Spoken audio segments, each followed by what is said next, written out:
মাত্র ৩ ঘন্টার মধ্যে ভারত দখল, তাও আবার পাকিস্তানের সাহায্য নিয়ে।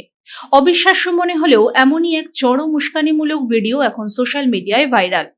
বাংলাদেশের এক কট্টরপন্থী নেতা সরাসরি হুমকি দিয়েছেন ভারতের ২৬টি রাজ্য গুড়িয়ে দেওয়া হবে। প্রধানমন্ত্রী মোদী থেকে শুভেন্দু অধিকারী কারোর নামই বাদ যায়নি তার আক্রমণাত্মক ভাষণ থেকে। ৪০ কোটি মুসলিমকে এক হওয়ার ডাক দিয়ে হিন্দুদের দেশত্যাগের হুঁশিয়ার দিচ্ছে এই নেতা। আমরা ভারত দখল করবো ইনশাআল্লাহ। আমরা বলি কুবেন্দু তুমি মুসলমান হয়ে যাও।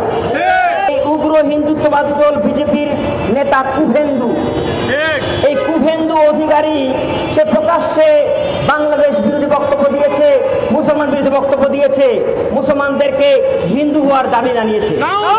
আমরা বলি কুবেন্দু তুমি মুসলমান হয়ে যাও। আমরা বলি বাংলাদেশে তোমরা কোনো অনুপ্রবেশে ঢুকাতে পারবে না, তবে হ্যাঁ বাংলাদেশের লোক ভারত দখল করে নিবে। তোমরা অনুপ্রবেশ করবে না, আমরা প্রবেশ করব, আমরা ভারত দখল করব ইনশাআল্লাহ। এখানে একটা কথা বলে রাখতে হয়, না বললেই নয়। কাফের মুশরিকরা যতই বাড়াবাড়ি করুক, আপনারা জানেন কিনা জানি না, পৃথিবীর ৫০০ কোটি লোক হচ্ছে মুসলমান। ৫০০ কোটি মানুষ মুসলমান।